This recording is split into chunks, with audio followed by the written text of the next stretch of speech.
do not try to save New York from itself. We brought this on ourselves. We deserve it. It should be allowed to be the object lesson in the complete destructive nature of expanding government, believing that you can use government to supplant the private sector. Hello and welcome back to the Americano Show. I'm delighted to be joined today by Heather McDonald, a frequent contributor to The Spectator and a fairly regular, we hope more regular, guest on the Americano Show. And you are a fellow at the Manhattan Institute and lots of other very distinguished things. Heather has written a brilliant piece, which is the cover of the latest edition of The Spectator World, which has come out this week. It's Goodbye New York, Heather McDonald on Mayor Mamdani. Technically it should be Mayor-elect Mamdani, but it's looking ahead to the future, so we are looking ahead with some apprehension and gloom, I think it's fair to say, Heather. Goodbye New York is the theme, and you argue that Mayor Mamdani will wreck New York. His policies are guaranteed almost to wreck New York or to spoil it in many ways. How are you feeling today? Well, it's a surreal moment, Freddie. This is a city that used to be run by adults, that was a grown-up city. When you think of the names that are affiliated with it, John D. Rockefeller, Henry Clay Frick, Andrew Carnegie, the Astors, J.P. Morgan, that gave us some of the greatest public buildings and public institutions in New York, Wall Street, just the stunning skyline of skyscrapers from people that understood the fundamentals of an economy, of competition, of building up prosperity. And we're about to now be run by what I say is the Columbia student body, undergraduate student body, by a virtual child, somebody who's entitled and above all ignorant about what it takes to create a place like New York City. So it's a very strange moment, and I'm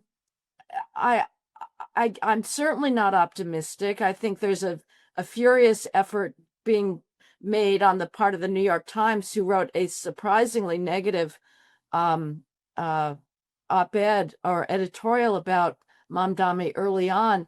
It's completely thrown aside its skepticism, and we're trying to believe that, oh, he's going to reach out, Mamdani's going to reach out. No, this is a campaign and a mayoralty that is going to set the city back enormously because it is completely incompetent. He's an incompetent manager, and he has no idea what it takes to create a city like New York.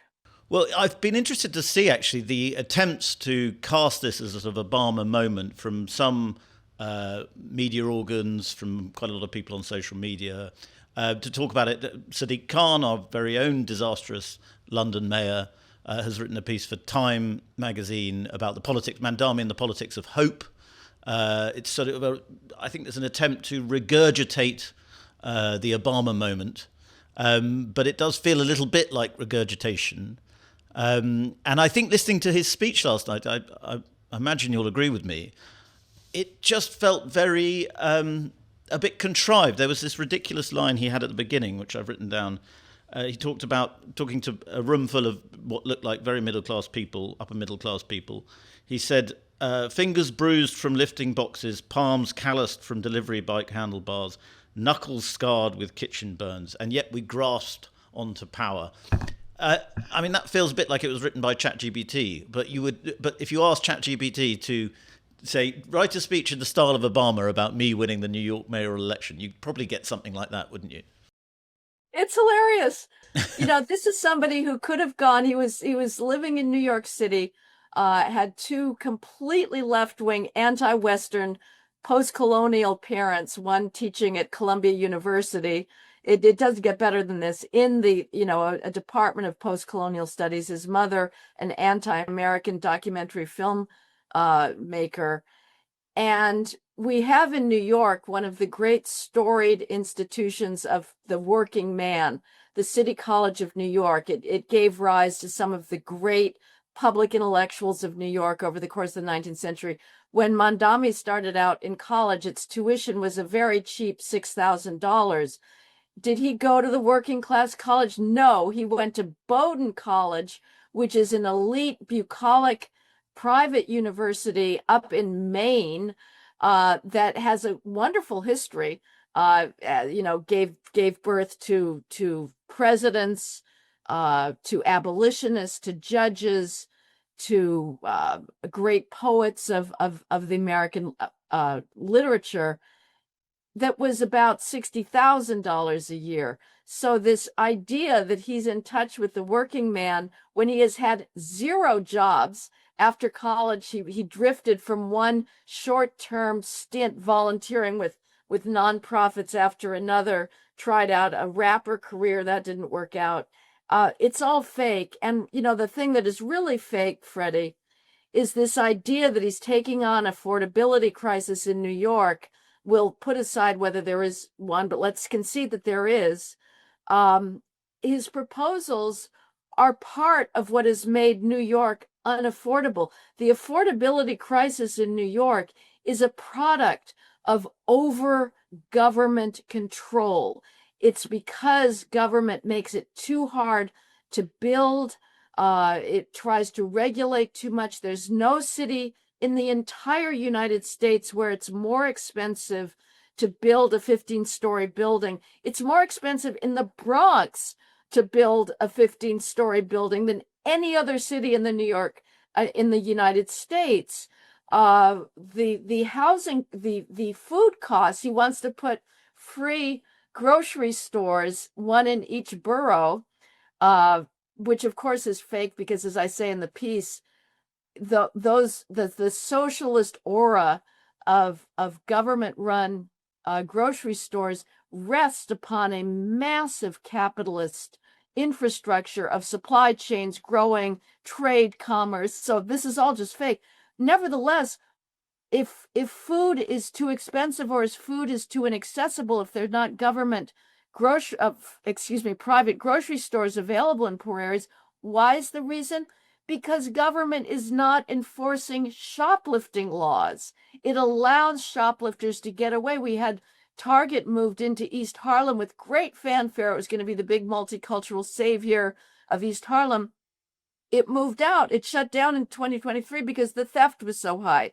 This is somebody who does not believe in enforcing public order offenses and in enforcing shoplifting, turnstile jumping, and yet he's going to put as a Band-Aid on the problem of disintegrating public order these adolescent, ignorant, economically ignorant,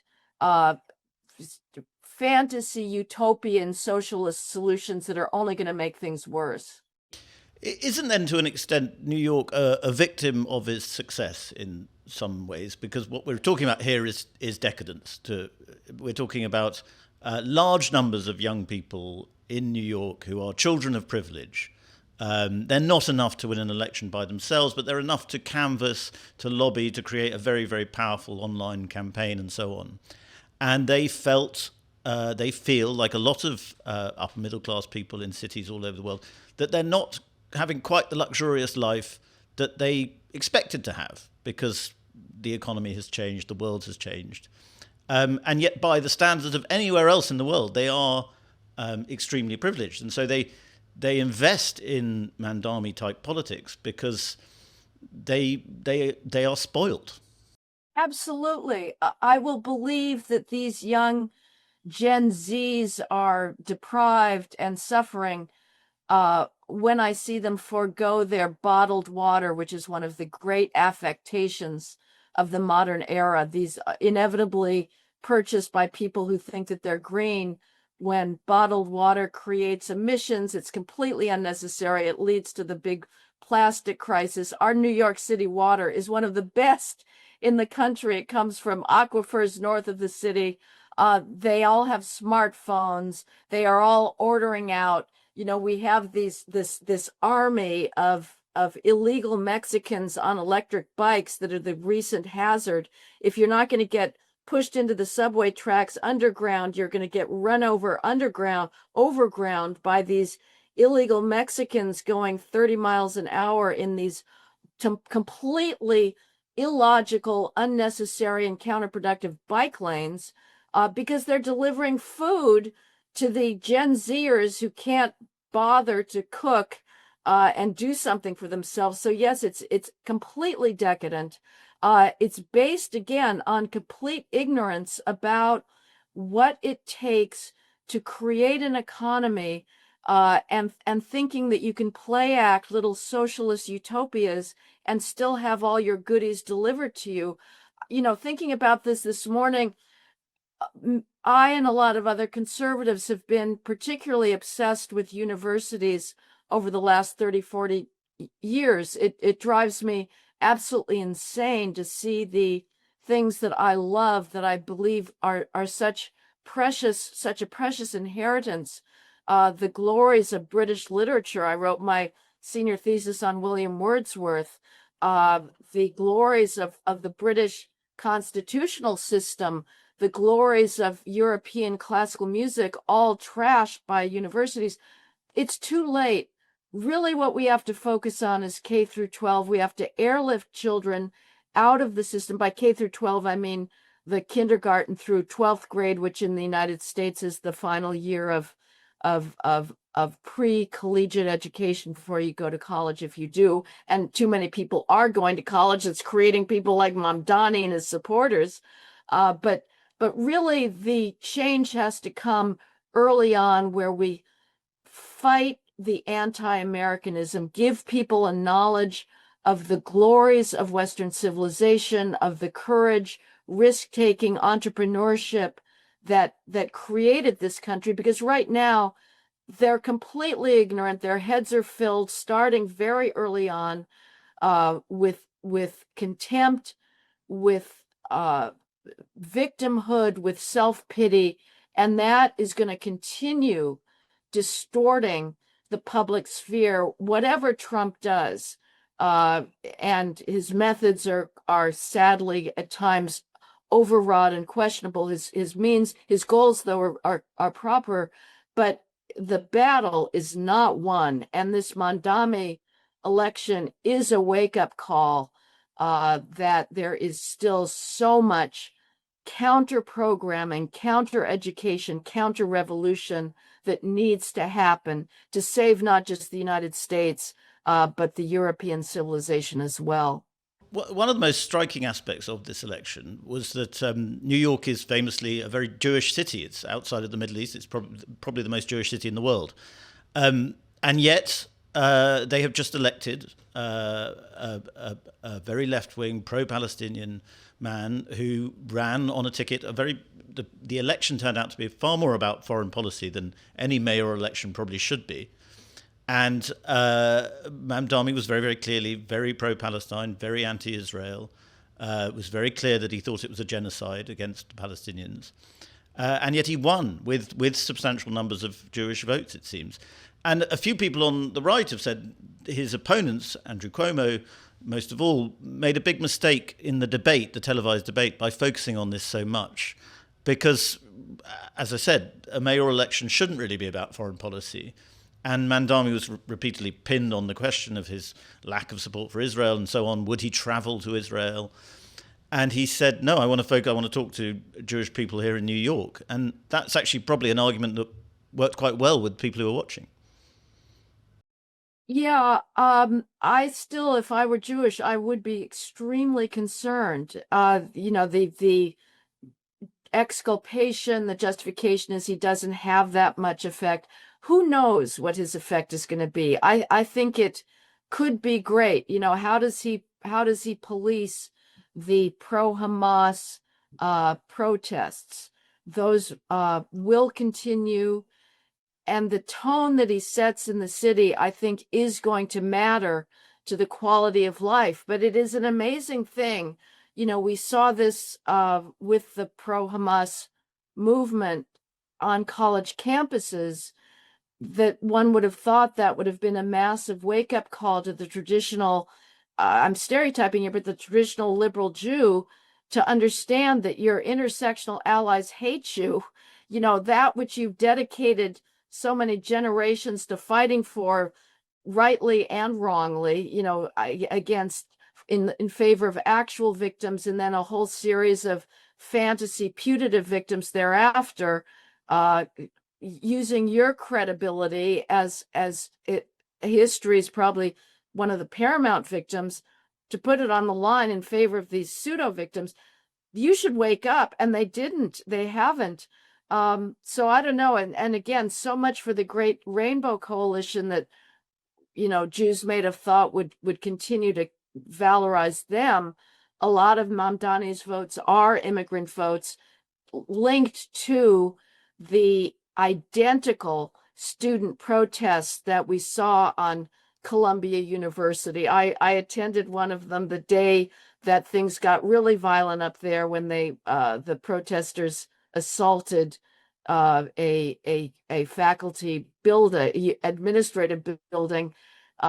What was so striking to me initially is I watched these zombies go chanting around the quad underneath the great Butler Library of Columbia University, which has some of the great names of Western philosophy on its frieze.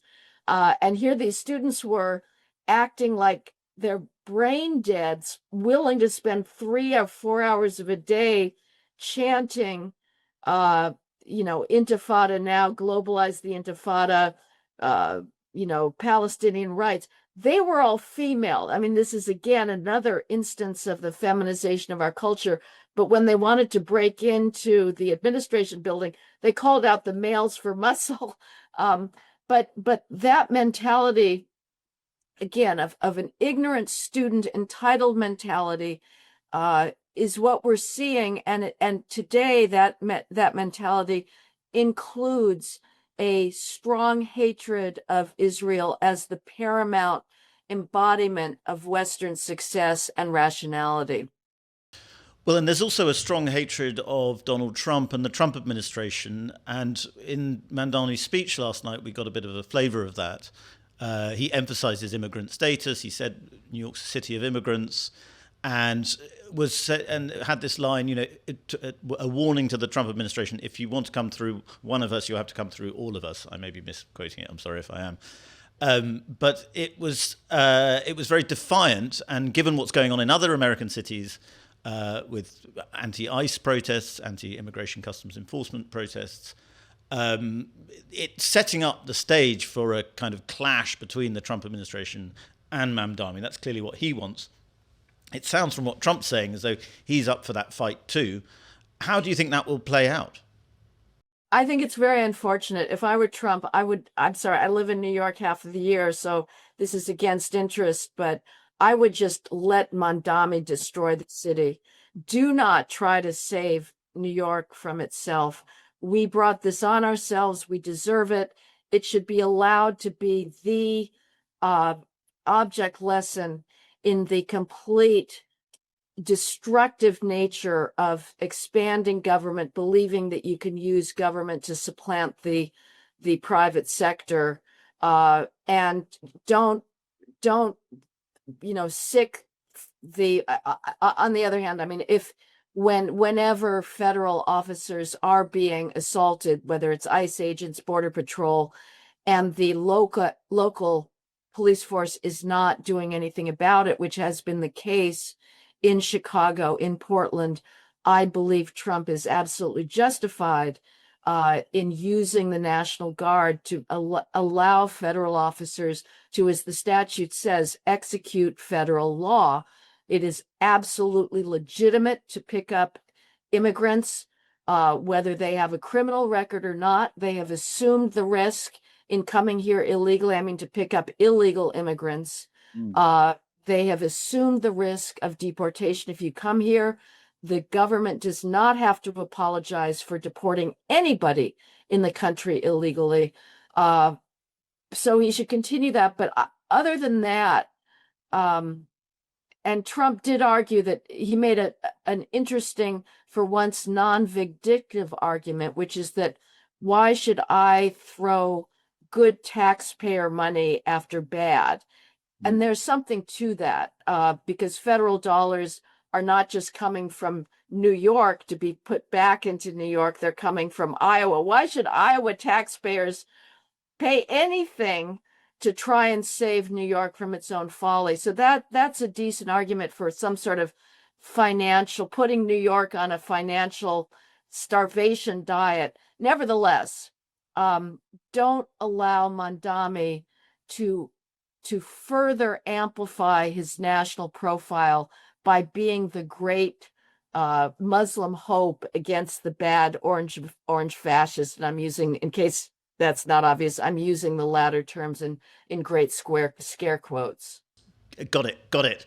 But I think the an interesting aspect of that is that it perhaps shows that how hard it is for the Trump administration or any administration, any government, to win a war against the DEI. We've spoken before on this podcast about trying to dismantle DEI apparatus in all sorts of institutions. It's hard to do because one of the things that's happened in this race was that before Mamdani was nominated, I believe, Russell Vought in the federal government suspended some infrastructure payments that were going to go to New York because there was too much DEI within the infrastructure payments. But of course, even though a lot of that money, I'm sure, would have gone on completely balmy DEI stuff, there also would have been large amounts of money going towards much needed infrastructure. And that will have angered New Yorkers and helped Mamdani win. So it's very difficult for the Trump administration to tackle something like DEI in New York, is it not? Yeah. He's made that decision. I guess he should live with it. I don't know how much other infrastructure projects are going on. I am not a fan at all of these fake federal grants going into cities because it's all local money. People believe, oh wow, we're getting federal dollars. It's free money. No, it's not. It's your own tax dollars. There's one source and one source only of tax dollars, whether they're state or federal, the taxpayer. So you're either paying taxes to New York or you're paying them to the feds. And if you pay them to the feds to get them back, it's minus like 30% in administrative costs. So I would cut way back the federal funding of localities and have localities do it for themselves. Make themselves live on a strict diet, and figure out what they should and should not be doing. And here's what they should be doing: maintaining the fundamental infrastructure of private self-realization, of private economy. You keep the roads going, you keep the streets safe, you make sure that people don't have to worry about getting pushed into a subway if they take a subway, of getting assaulted from behind by mentally ill chemical abusers who are guaranteed. Every week we have these assaults. Every public official who's toying around with his LGBTQ policies and open borders policies and figuring out new ways to get federal benefits or local taxpayer benefits to illegal aliens is completely complicitous in the mayhem that's been going on the streets due to the uncontrolled vagrancy problem here. That's what government should be doing. And so Trump, but the one thing that the federal government should do is true interstate transportation programs that cannot be justified any longer, cannot be supported simply by a single state. So that type of national infrastructure is a valid thing for the federal government to be spending money on. So I can't really tell you how Trump should be trying to mediate that. I just want to get one more thing out, Freddie, which is the other sense I have today, besides just the shock of thinking of a city that used to be adult being run by the Columbia undergraduate student body, is a sense of sort of sorrow at the fact that the urban governance revolution is apparently totally dead. I had the privilege of being in New York City in the 1990s when Mayor Rudolph Giuliani jump-started the greatest comeback of a government, city or state in history. We started out in the dawn of the 1990s with 2,245 homicides a year. And by the time the Giuliani revolution had worked its way through the police department, New York was averaging about 330 homicides a year. That's a drop of over 80%. No criminologists believed that possible. They were basically telling New Yorkers, get used to violence. Violence is the inherent condition of American cities. Giuliani and his police commissioners proved them wrong. And he did that by a management revolution that began in the New York Police Department and spread throughout city government. You hold managers accountable. You measure data relentlessly on a minute-by-minute basis. You pay only for performance with regards to private contractors, and you ride the city relentlessly. You, as a manager, this is a vast, sprawling Leviathan, 300,000 employees in New York City government alone. That's almost as much as many American cities. Cincinnati, it needs somebody that cares about management, that cares about order. And that started happening with Giuliani. There were just extraordinary innovations in urban governance and an obsession with regards to, is the city looking well? Is it clean? Is it orderly? Is sanitation, is trash being picked up? Are potholes being, everything was managed, everything was observed, and the deputy mayors were held ruthlessly accountable. Mamdani knows nothing about that. There's no indication that he can manage anything. It's part of the same entitled parasitic mindset.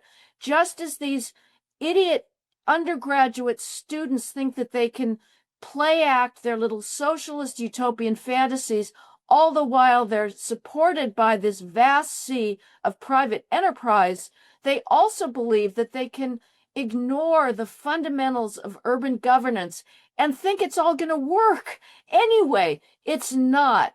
You have to manage the city, and there is no indication that Mamdani understands the management challenge that lies ahead of him and will have the attention to detail that is required to make the city run. In fact, as we know, he was asked by reporters, who do you think are the greatest mayors of New York in your lifetime?